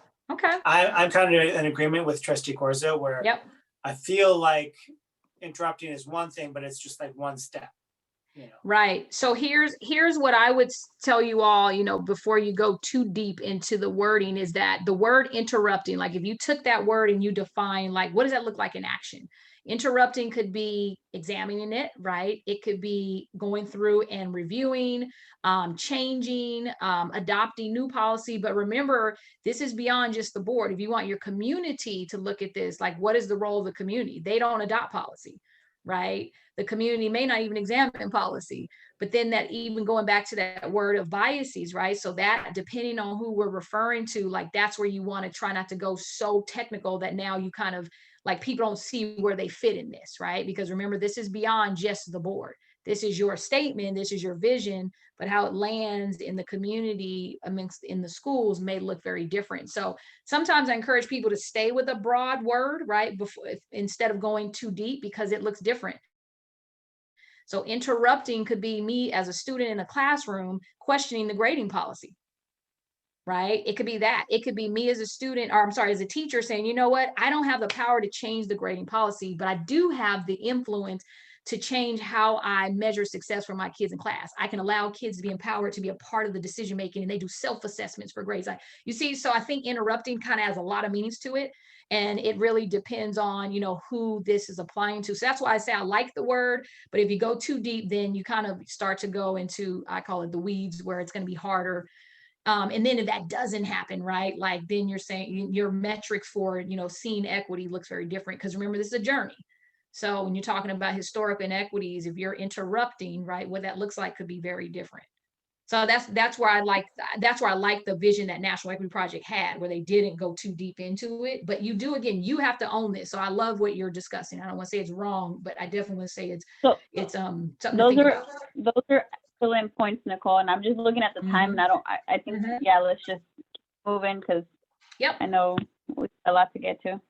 Yeah, well, you all actually have unpacked quite a bit, believe it or not, even in our conversation. Some of you kind of jumped right into where I was going to go. So you're actually in pretty good time. And again, remember, this is ongoing work. That Joan called it out. Like, there's never enough time, but your work continues. And the next piece of this is going to go into, how does this fold into your policy work? So I'm just going to get right into that. But are you all comfortable with this as a draft as of today? And then if you all want to adopt it at a future board meeting, it's absolutely fine, but I'll leave it in here as is. And you all are welcome to continue to revise the policy. Now I'll share this also in the meeting minutes so you can have access to it as well. Sound okay? All right, good. Well, hopefully you feel like you've accomplished a little bit. Go ahead, Joan. Let me clarify something, just that I'm hearing it go by. Would you like this back at the next board meeting? Oh, yeah, good question. Just so that you can adopt it officially? Sounds good to me. Okay, all right. Okay. I will put it on. Yeah, good question, Joan. Yeah. All right. All right, perfect. So I want to kind of stay in the lane that you all are in terms of your equity statement. It's like, so now what, right? You should be thinking about, so now what? Let me stop sharing just for a second. So what I'm thinking about, and what I really plan for you to do, and this is a process that's always kind of a longer process, because you almost need what I call a study session to literally, and you all, I don't know what your process has been to examine policy, to see what biases lay in the policies. So what I want you to think about is, now you have your equity statement. So now what? And my question to you as a board is, as you now apply your statement, okay, how you apply your statement, you have equity. When we say equity, this is what it is. You just had it on the screen. This is what you're going to plan to adopt. Now, what do you do with that statement? So a couple things. One is it needs to be communicated, right? So people need to know this is what equity means to us. You communicate at all times, often. Where does it show up in your website? Where does it show up how we communicate in our talking points? I almost would recommend that you print it out and actually look at it often. And, you know, when you're in your board meetings, have it sitting right there in front of you as a reminder about this is our lens for how we govern. Right, that's a really important piece of this work, which is going to make it more complicated because now you're going to have to ask more questions about what that means when you start to make decisions, which I'll use a great example. You have reopening of schools are going to come up, and there's a lot that goes into that process. So it's really about how do you use your equity lens to make those decisions is really it. Right, when you're dealing with the budget, you're going to have to make some budget decisions. You're going to have to go back to those priorities that we talked about. How do you use this as a lens? So that's going to be your next challenge, right? Is how do I make decisions as a board member with my equity lens? Now, specifically, I want to share the process moving forward. And so you all remember, and I'm just going to go through this like super quick, but you all remember that we talked about prioritizing your work. So as you're prioritizing your work, the work you're doing requires you to think about, again, your roles, right? What's the board's role? What's the staff's role? Your 4 priorities, if you recall, we started to agree like, yes, this is a good way to kind of look at our work. So the staffing piece, right? HR, right? The human resources, because 85% of your budget goes towards that. So that's probably an important piece to prioritize, right? Hiring practice, you name it. And actually, let me give you another screen to give you a better visual for that. Sorry.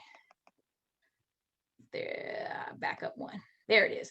So this really will help you think about, okay, now we take our equity lens, let's look at our 4 priorities, right? So we have our budget. That is something that effective governance put as a priority. We have our human resources. That's a priority, right?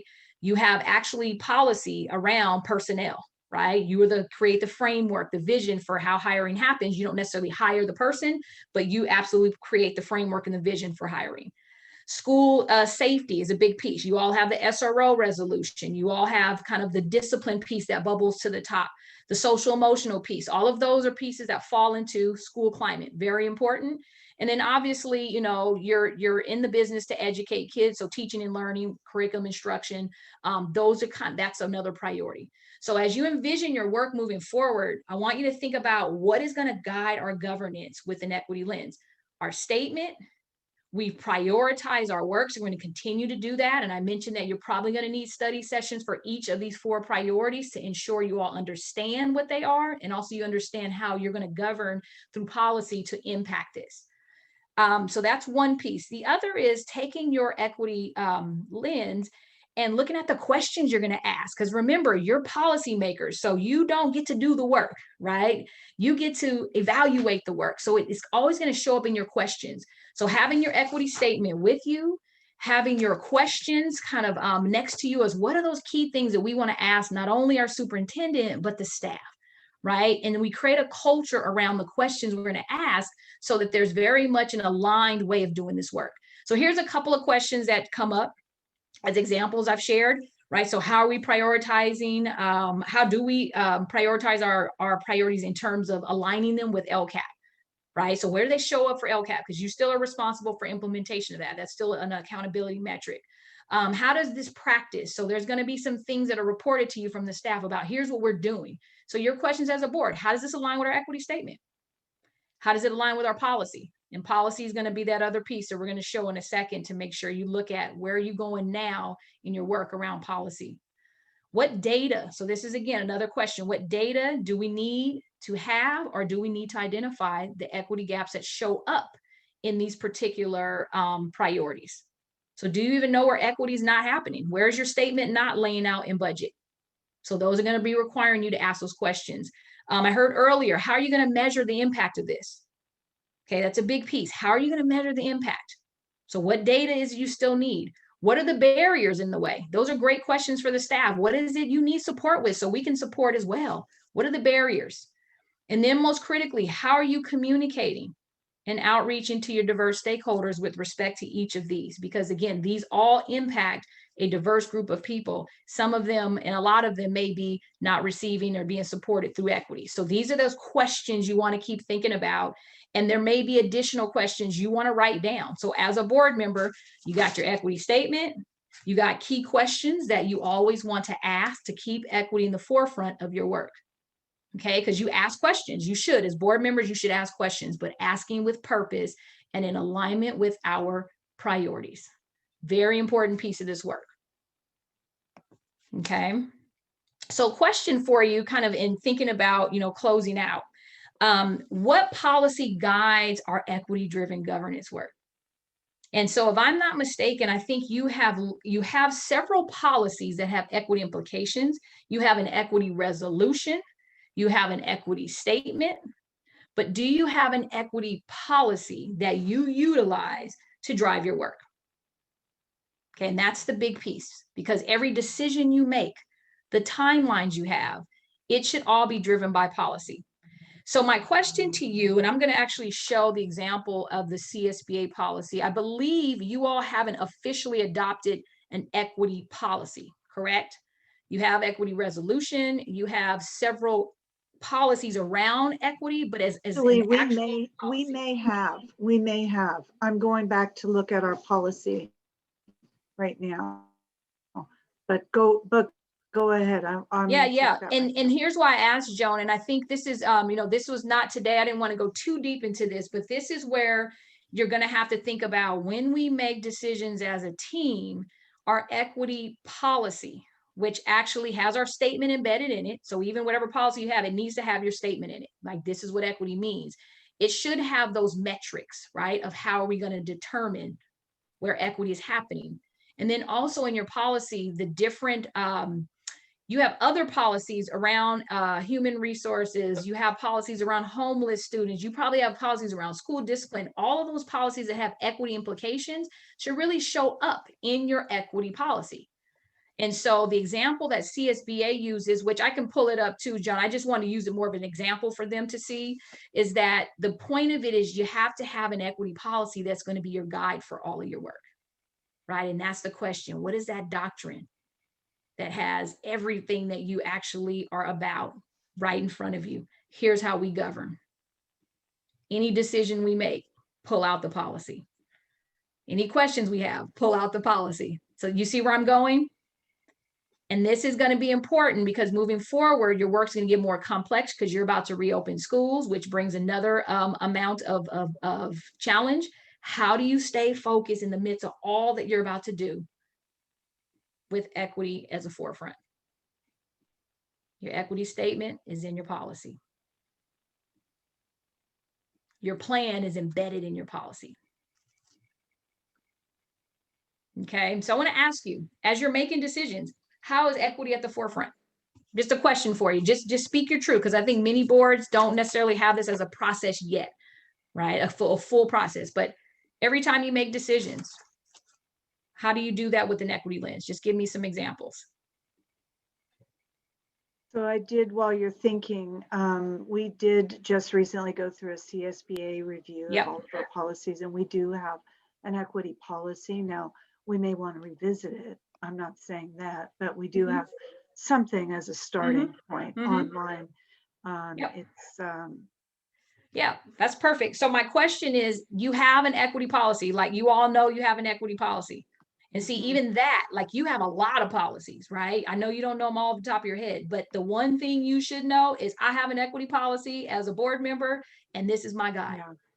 And then if you have things that come up around budget, obviously around personnel, you go to those policies too to help guide your work. But your equity policy really encompasses everything you do. Yeah. So what my real recommendation is this, is that each one of you, for your homework, like, you got to go through that policy, right? You have to go through it and you got to own it. And then what the same thing you just did with your equity statement is you're going to have to do the same thing with your policy. You're going to have to comb through it and really own it. And the CSBA sample, actually, Joan, I think is with the one you're referring to. That one is a great starting point. But what I'm asking boards to think about is you got to revise that to make it your own. And it shouldn't be on the shelf somewhere where you don't see it. It is right in front of you. Right. But I did think we had we had gone through that, but it's time to look at it again, especially after the work we've It done. is. And It's yeah, 0415 yep. and it's board policy there. There you So go. we can, It's there. It's there. yeah, And it's that's the there. question. Do you use that as your lens to govern? Because Right. that's what governance teams use, policy. And so if you're not using it, which most boards don't, so I just want to say that it's not about San Mateo Foster Street. Most boards don't use that policy as an ongoing lens to guide your work. But that's what you got to start to do if you really want, go back to your hopes and fears, right? Our hopes is that we want to make a difference, we want to make an impact. Well, you do that at the policy level. So what way are you going to do it? Through your policy. And if that policy lacks alignment with your statement, then that's where we go back to now changing that. So if you can think about the work you want to do, you all had some great discussion today and revelations about where you are. But again, you see how this work is going to take much more time than even 2 hours with each other. You have so much that you have to unpack, and you have a gazillion initiatives going on. But this one, I go back to how many priorities do we have? 4, right? And those 4 priorities, we address those through our equity lens.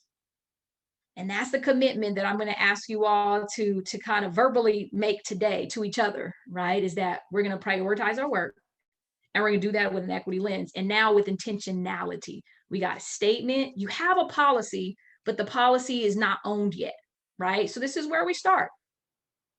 And then the understanding that our role is to govern at the policy level on behalf of all children, not just a few, but all, but through an equity lens. And that's the power that you have, which I'm just extremely excited for you, but also know that this is a lot of work that we have to do. So I'm going to share something with you. I want to get your final thoughts because I know you're going to close out. And again, I appreciate you accepting the non-closure that always happens with this type of work. But I'm going to share with you something to think about as you continue to do your work. And one is, as Randy mentioned about the data, you're going to have to continue to unpack the data in your work. So lots of study sessions around the data is going to be important. But what I want you to think about as you're doing your work is continuously refocusing. It's not always a one-time thing. This is always pulse check. Where are we at in our work? You have a new superintendent you have to hire. And I always say bittersweet because Joan has so much institutional knowledge, so much, passion, and has, really owned this work. So I just appreciate that, Joan. I think that's big. And it's that bittersweet of I'm happy for you, but then it's like, oh, it's going to create this void. But then there's this like, well, now you have new leadership that you get to kind of bring in, and you've already set as a board, you've set the vision for this work. That's huge. And so whoever that new superintendent is, like you have to have the vision for what that looks like, right? In terms of equity focused work. So that's a big deal. And I know you all are going to discuss that. Your future board study workshops, study sessions, I think you're going to have to look at prioritizing those based on the priority. So keep studying. What does it mean around budget? What does this mean around human resources? You're going to have to look at data and your equity policy. I would advise you to go back to it and continue to unpack and maybe make revisions so that you can amend and adopt it through an amended version of your policy. And policy is with you at all times. Okay, that is what you keep with you. My policy, my statement. And then apply your equity statement through your questions as a board.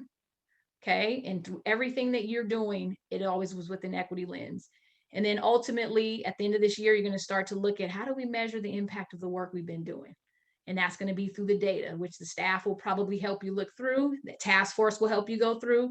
But you're on a great track. And again, I'm like so excited and elated for you. But know that our time is coming close to an end, and there's so much more I want to do with you, but I just want you to feel a sense of accomplishment with your work. And there's so much that you can do to impact the kids that I hope you feel good about the work you've done.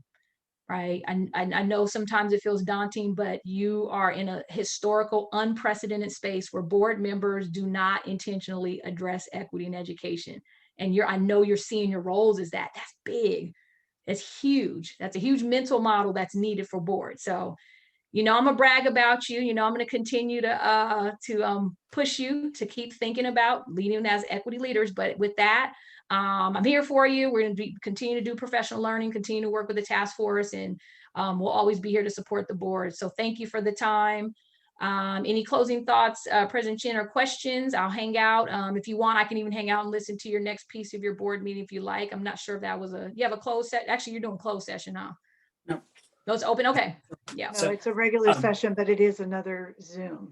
Yeah, we got to actually get off this one and the other one. So I just want to thank you, Nicole. I think, as always, every time you talk with us or every time we meet with you, even back to the days when we were meeting in person, I think I really value your input and your knowledge on this. And I personally am trying to deal with accepting the non-closure at this moment about this, because there's always things for us to keep going and think about. So, but I do appreciate your timeliness as well. And so we do need a motion to adjourn this meeting, and we do need to log off. This was advertised for a separate meeting, and so will be posted as a separate meeting for the next one. So does anyone want to make a motion? I'm in to adjourn. Thank you, Trustee Corzo. 1 second. And thank you, Trustee Proctor. Roll call vote, Trustee Corzo. Yes. Trustee Proctor. Yes. Trustee Watkins. Yes. Trustee Warren. Yes. And I will vote yes as well. We are adjourned. Everyone, please go ahead and log off, and then we'll have to join the next one. Thank you, everyone. Thank you, Nicole. All right.